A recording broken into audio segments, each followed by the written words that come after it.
বন্ধুরা সবাই কেমন আছো? বন্ধুরা আজকে তোমাদের আপন মায়ের পুকুরে ছেলের ঠাকুর ডুবানো নিয়ে অসাধারণ একটি সত্য ঘটনা বলবো। গল্পটি শেষ পর্যন্ত শুনলে তোমরা বাধ্য হবে হাতের কাজ করতে। না হলে সবাই আমাকে কাজ করে দিয়ে যাবে, আমি বাধা দেব না। আমি অভ্রনীল, পুরো নাম অভ্রনীল ঘোষ চৌধুরী, মা ভালোবেসে রুদ্র বলে ডাকে, বয়স 18 বছর, এবং এটা আমার গল্প, বা বলা যেতে পারে আমার এবং আমার মায়ের গল্প। এটা একটা সত্যি ঘটনা, তাই আমি চাই যে আমার দর্শকরা পূর্ণ সত্যিটার সাথে পরিচিত হোক। আমার প্রতিটা অনুভূতি, আমার রস আস্বাদনের তৃপ্তি, সবটাই যাতে আমার দর্শকরা অনুভব করতে পারে। আমার মায়ের সাথে আপনাদের পরিচয় করিয়ে দিই। আমার মায়ের নাম শ্রীমতী জয়শ্রী ঘোষ চৌধুরী, বয়স 38 বৎসর। গায়ের রং শ্যামলা, কিন্তু ভারী মিষ্টি চেহারা, এবং তার থেকেও বেশি মিষ্টি ওনার হাসিটা। মায়ের মনটা ভারী সরল, তবে বুদ্ধি তীক্ষ্ণ। কিন্তু যত বুদ্ধি সব বাইরের জগতের ক্ষেত্রে। আমার বেলায় মায়ের শুধু সরলতা আর ইমোশন কাজ করে। আমার বাবা অনির্বাণ ঘোষ চৌধুরী একজন লেক এজেন্ট এবং কিছু অন্যান্য ব্যবসা করে। মাও কর্মরত। সব মিলিয়ে সংসারে কোনো রকম কোনো অভাব নেই। আমি স্কুলে পড়ি, বর্তমানে ক্লাস 9। বাড়িতে আমরা 3 জন ও আমার ঠাকুমা থাকি। ঠাকুমার বয়স 80 বছর। উনি বেশিরভাগ সময় ওনার রুমেই থাকেন এবং ঈশ্বর আরাধনায় নিজেকে মগ্ন রাখেন। আমার মায়ের প্রতি কোনো রকম কোনো দৃষ্টি শুরুতে আমার ছিল না। ছোটবেলায় সব ছেলেরা যে চোখে নিজের মাকে দেখে, আমিও সেভাবেই দেখতাম। কিন্তু আমার একটা বৈশিষ্ট্য ছোটবেলার থেকেই ছিল, মোটামুটি 12 বছর বয়স থেকে, সেটা হচ্ছে নেক ফিহেস, বা মহিলাদের গলার প্রতি এক অদ্ভুত আকর্ষণ। আর আমার মায়ের প্রতি আমার সূত্রপাত ঘটে আমার এই ফিহেসের দ্বারা। আমি শুরুতে ফেটিশ কি জিনিস জানতাম না, শুধু দেখতাম যে মহিলাদের গলা দেখতে অথবা ছুতে আমার খুব ভালো লাগত। সে বয়সে মহিলা বলতে তো শুধুমাত্র স্কুলের শিক্ষিকারা। মায়ের দিকে শুরুতে সেই দৃষ্টি পড়েনি। তখন শুধু স্কুল শিক্ষিকাদের গলা নানা বাহানায় স্পর্শ করতাম এবং তাতেই তৃপ্তি পেতাম। আস্তে আস্তে বয়স বাড়ল। বয়সের সাথে সাথে আমার পিপাসাও বাড়ল। কিন্তু নেক ফেটিশটা বা মহিলা গলার প্রতি লোভটা কিন্তু আমার রয়ে গেল। যখন আমার বয়স 18, তখন হঠাৎ একদিন আমার দৃষ্টিতে মা ধরা দিল। তখন গরমের ছুটি চলছিল। আমি বাড়িতে, বাবা বাইরে কাজে গেছেন, ঠাকুমা নিজের রুমে নিজের মনে আছেন, এবং মায়েরও কোনো কারণে অফিস ছুটি, তাই মা ও বাড়িতে। সেদিন অসম্ভব গরম পড়েছিল আর আমরা সবাই গরমে ঘেমে একাকার। আমি ড্রয়িং রুমে বসে টিভি দেখছিলাম আর মা রান্নাঘরে কাজে ব্যস্ত ছিল। আমার পিপাসা পাওয়াতে গেলাম রান্নাঘরে জল খেতে। রান্নাঘরে গিয়ে দেখি মা মাটিতে বসে সবজি কাটছে। রান্নার লোক সেদিন আসেনি। রান্নাঘরে ফ্যান না থাকার জন্য মায়ের একেবারে নাজেহাল অবস্থা। পুরো শরীর ঘামে একেবারে ভিজে গেছে। তখনও আমার মনে মায়ের প্রতি কোনো পাপ চিন্তা ছিল না। আমি নির্বিকার মনে জল খাবার জন্য মায়ের পেছনে রাখা শেলফ থেকে জালের বোতল নেবার জন্য মায়ের পাশ দিয়ে মায়ের পেছনে চলে গেলাম। জলের বোতল নিয়ে আমি জল খেতে খেতে সামনের দিকে, মানে মায়ের দিকে ঘুরলাম। মা আমার ঠিক সামনে বসে সবজি কাটছিল আর আমি একদম মায়ের পেছনে। আমাদের রান্নাঘরটা ছোট। মায়ের কাছাকাছি দাঁড়ানো সত্ত্বেও এর আগেই কোনোদিন কোনো পাপ চিন্তা আমার মনে আসেনি। কিন্তু সেদিন জল খেতে খেতে হঠাৎ কি মনে হলো, একবার নিচে মায়ের দিকে তাকালাম। দেখে আমি আর থাকতে পারলাম না, অনুভব করলাম আমার ওটা দাঁড়িয়ে পড়েছে। সেদিনই তখন জীবনে প্রথমবার আমার মনে আমার মাকে নিয়ে লোভ জন্মালো। আমি ভাবতে থাকলাম, আমি আমার স্কুল শিক্ষিকাদের ক্ষেত্রে যেরকম বাহানা দিয়ে ওনাদের স্পর্শ করতাম, সেরকম একটা বাহানা করতে থাকলাম মনে মনে। এক সময় আমি মাকে বলে উঠলাম, মা, মা বল কি হয়েছে? মা তোমার গলায় কি একটা আছে? মা আমার গলায়? আমার গলায় আবার কি থাকবে? না মা, তোমার গলায় কি একটা লেগে আছে। মা, কই, বলে মা নিজের হাত দিয়ে একটু নিজের গলাটা পরিষ্কার করার চেষ্টা করল। এদিকে আমি তো নিজেকে সামলাতে পারছিলাম না। আমি বললাম, হয়নি মা, এখনো লেগে আছে। মা নিজের ঘামে ভেজা গলা আর ঘাড় হাত দিয়ে মুছতে মুছতে বলল, এখনো আছে? কি লেগে আছে রে? আমি দূর থেকে বুঝতে পারছি না। আমাকে তোমার গলার কাছে গিয়ে দেখতে হবে। মনে হয় পিঁপড়ে বা এমনি নোংরা। আমি তোমার গলার কাছে এসে দেখব মা, কি লেগে আছে। মা, আচ্ছা থাক লেগে। আমার গলায় কি লেগে আছে না আছে তোকে দেখতে হবে না। তুই পড়তে বসগে, যা। শুধু পড়ায় ফাঁকি দেয়া। সকাল থেকে তো পড়তেই বসলি না।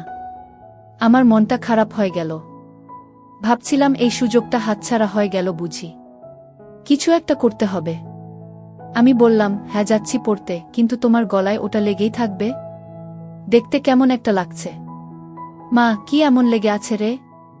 কি? এই বলে মা আবার নিজের দুহাত দিয়ে নিজের গলাটা ভালো করে ম্যাসেজ করার মতো ডোলে পরিষ্কার করার চেষ্টা করল।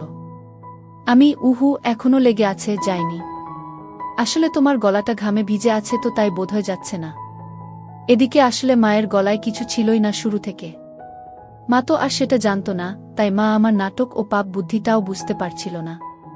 মা এবার খানিকটা বিরক্ত হয়েই বলল, দাঁড়া তো, আয়নায় গিয়ে দেখি। আমি ভাবলাম, যা সর্বনাশ, আয়নায় দেখলে তো মা বুঝে যাবে যে মায়ের গলাতে কিছু লেগে নেই আর আমার কার্যসিদ্ধি হবে না।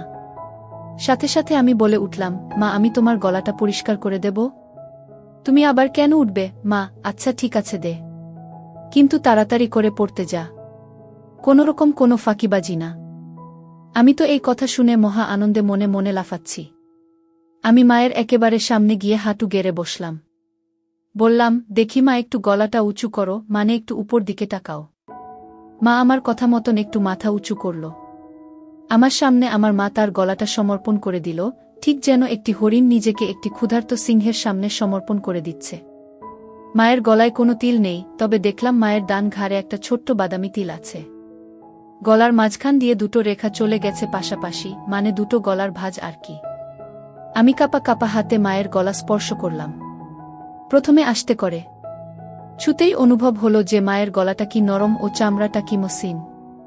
আমি আর থাকতে পারলাম না, আমার পুরো ডান হাত দিয়ে মায়ের গলাতে বোলাতে লাগলাম। এই সব কিছু কয়েক মিনিটের মধ্যে ঘটে গেল। মা বলল, কি রে হয়েছে? আমি, মা, আরেকটু মাথাটা উঁচু করো, তোমার গলার ভাঁজে আটকে গেছে।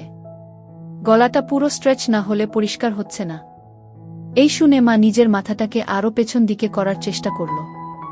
আমি মায়ের থুতনি ধরে আরেকটু উপর দিকে করে দিলাম, যাতে মায়ের গলাটা পুরোপুরি আমার সামনে মেলা থাকে। আমি তাকিয়ে একবার দেখে নিলাম যে মায়ের দৃষ্টি ওপরে ছাদের দিকে, মানে আমি সামনে। মায়ের গলা নিয়ে কি করছি মা দেখতে পারবে না। আমি বললাম, মা, আমি একটু তোমার গলার কাছে এসে ফু দিচ্ছি, যাতে তাড়াতাড়ি পরিষ্কার হয়ে যায়, ঠিক আছে? মা, আচ্ছা ঠিক আছে, যা করার তাড়াতাড়ি কর, আমার অনেক কাজ পড়ে আছে।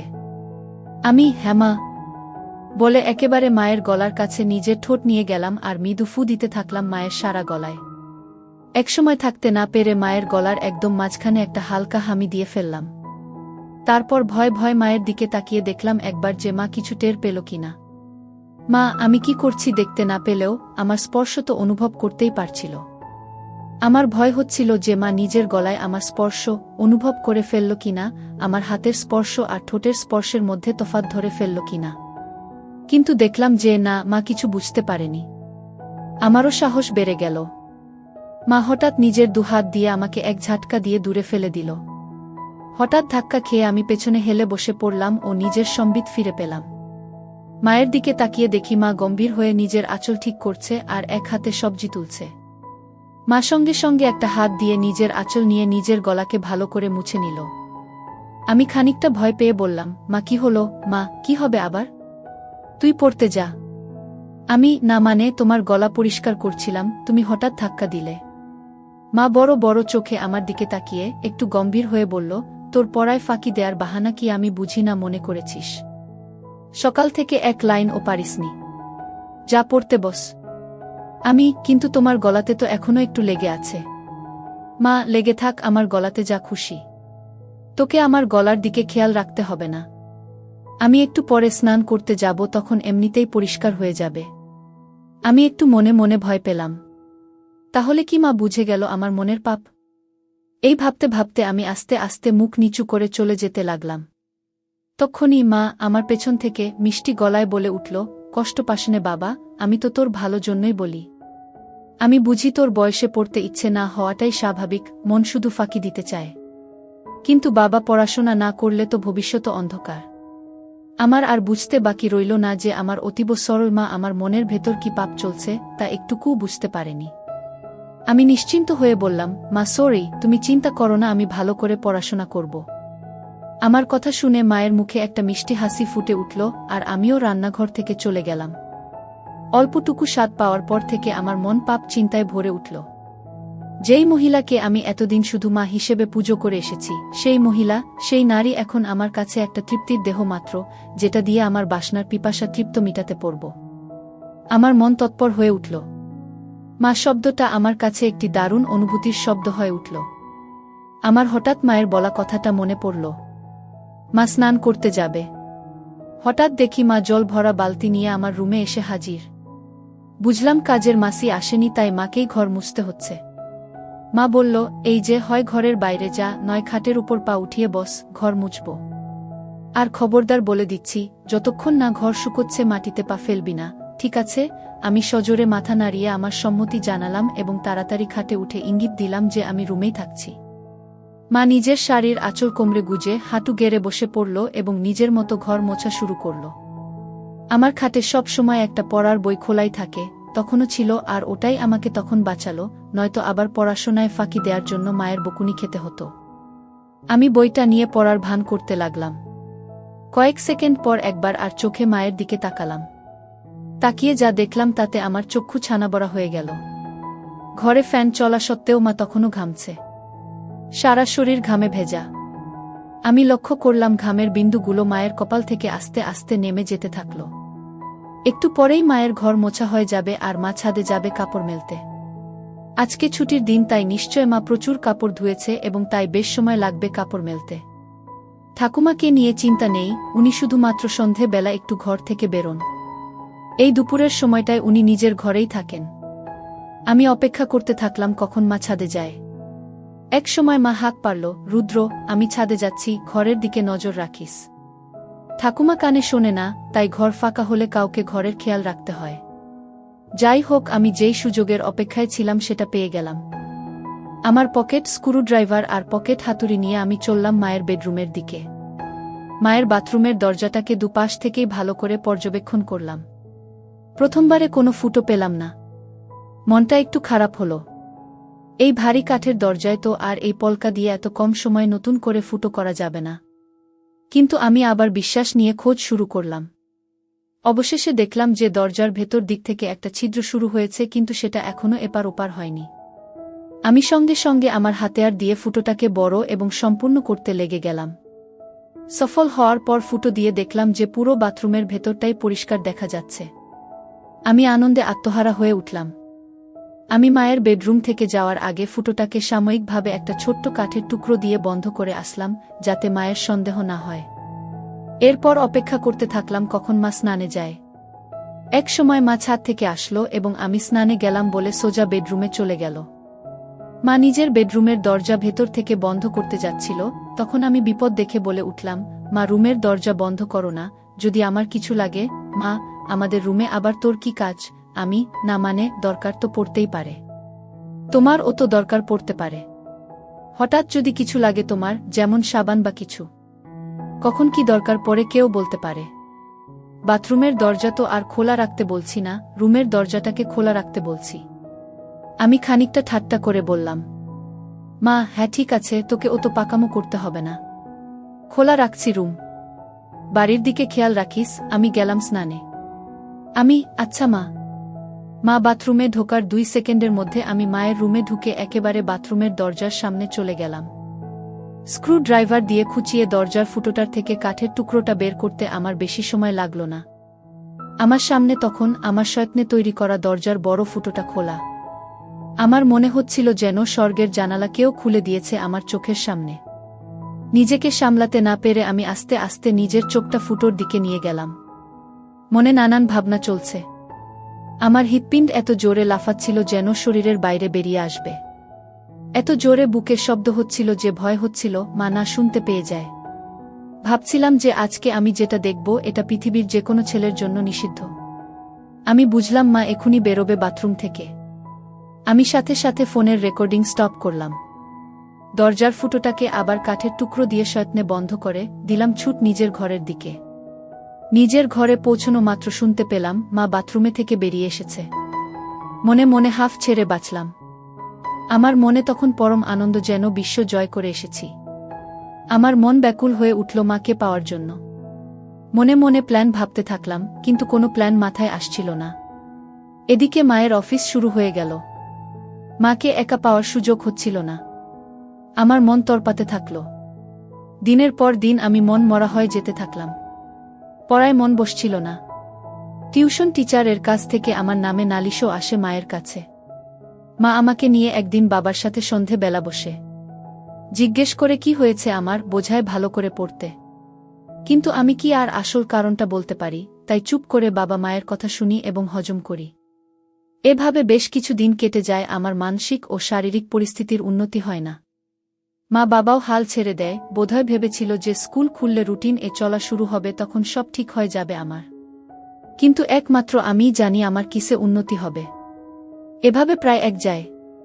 আমি আমার 15তম জন্মদিন পার করি। আমি আর নিজেকে শান্ত রাখতে পারতাম না। মাকে ধরার সময় নিয়ন্ত্রণ হারিয়ে মায়ের গলায় কামড়ে দিলাম। অমনি মা আমাকে ঠেলে সরিয়ে দিয়ে বলল, শর্ত রুদ্র, বেয়াদব কথাকার, আজকাল একটু বেশিই গায়ে পড়ছিস। আমার এসব ভালো লাগে না। গরমের মধ্যে গা ঘেঁষাঘেঁষি। আগে তো এরম করতিস না তুই। আমি কি যে বলো মা। কেন, আমি তো তোমাকে আদর করে আগেও ধরতাম। মাসে যাই হোক, হেফতে ওই হিন্দি আর ইংরেজি সিরিয়াল সিনেমা দেখে তোর এইসব ভীমরতি চেপেছে। আমাদের বাঙালিদের মধ্যে ছেলেরা বড় হয়ে গেলে মায়ের থেকে দূরে দূরে থাকে, এরম গা ঘেঁষাঘেঁষি করে না। আর তুই তো একটু বেশিই করিস। ধরার পর কি আমার গলায় ঘাড়ে কামড়ে দিস? এতে পরে আমার ব্যথা করে। দুবার তো দেখেছি কালসিটে পড়ে গেছে। এটা কি তোর নতুন কোনো দুষ্টুমি শুরু হয়েছে নাকি আমার উপর রাগ করে আমার বকুনির প্রতিশোধ নিস তুই? আমি তো মায়ের কথা শুনে পাথরের মতন দাঁড়িয়ে ভয় পাচ্ছিলাম আর ভাবছিলাম যে মা তবে আমার মায়ের গলায় হামি দেয়া কামড়ানোটা টের পেয়েছে প্রতিবার। আর সেটাই তো স্বাভাবিক। আমিই বোকা, পাপের চোটে গান শূন্যর মতো ওভারকনফিডেন্ট হয়ে যাচ্ছিলাম আস্তে আস্তে। এখন কি হবে? আবার ভাবলাম মা টের পেয়েছে ঠিকই, কিন্তু তার ছেলের আসল মতলবটা এখনো বুঝতে পারেনি। এটা ভাবা মাত্র আমার মনে একটু সাহস আসলো। আমি বললাম, কি যে বলো মা তুমি, এটাতে আমার আবার কি দুষ্টুমি? আমার সব বাঙালি বন্ধুরাও তো তাদের মাকে ভালোবেসে এভাবে ধরে। মা এবার একটু বিরক্ত হয়ে বলল, সে কে কি করছে সেটা আমি জানি না। আমার এটা পছন্দ না, তাই তুই এটা করবি না, ব্যাস। বোঝা গেল। আমি মাথা নেড়ে আমার সম্মতি জানালাম। মা, আর বন্ধুদের থেকে এই সমস্ত বদ অভ্যেস না শিখে ভালো কিছুও তো শিখতে পারিস নাকি?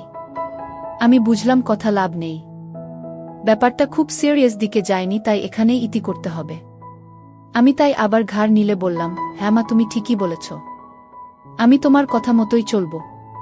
মা এটা শুনে নিজের রুমে চলে গেল, আর আমিও আমার রুমে হাত দিয়ে কাজ সেরে নিলাম। এর মধ্যে আবার একদিন মা ছুটি পেল এবং বাড়িতেই ছিল। বাবা ভাগ্যবশত কাজে বাইরে। আমার মনের শয়তান জেগে উঠল। মনে মনে ভাবলাম আজকে যে করেই হোক মাকে পেতেই হবে। দুপুরে খাওয়া দাওয়া শেষ করে আমি আমার ঘরে আর মা নিজের ঘরে দুপুরের ঘুম দিতে চলে গেলাম। বিছানায় শুয়ে থাকলাম ঠিকই, কিন্তু ঘুম আর আসছে না। মায়ের ঘরে পৌঁছে আমি আস্তে করে বেডরুমের দরজা ফাঁক করে মায়ের রুমে ঢুকলাম। ঢুকে দেখি মা বিছানার একদম একধারে এসে দরজার দিকে পাশ ফিরে শুয়ে আছে। আমিও এবার নিশ্চিন্ত হয়ে মায়ের পাশে খাটের উপর বসলাম। মা বা দিকে কাত হয়ে শুয়েছিল। আমি এবার সাহস করে মায়ের গলার একদম কাছে চলে গেলাম। কিন্তু বিপদ ঘটল তারপরেই। মায়ের ঘুম সাথে সাথে ভেঙে গেল, আর মা আমাকে ধাক্কা মেরে ফেলে বিছানায় উঠে বসল। মা, কি রে বাবা, তুই কি করছিলিস আমার কাছে এসে? আমি আমতা করতে করতে বললাম, কই মা, কিছু না তো। মা একটু রেগে গিয়ে বলল, কিছু না তো মানে? রুদ্র, দেখ, ভালো চাস তো সত্যি কথা বল।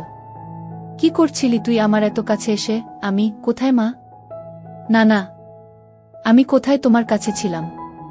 আমি তো তোমার পাশে খাটে বসেছিলাম। আমার আসলে ঘুম আসছিল না, তাই তোমার সাথে গল্প করতে এসেছিলাম।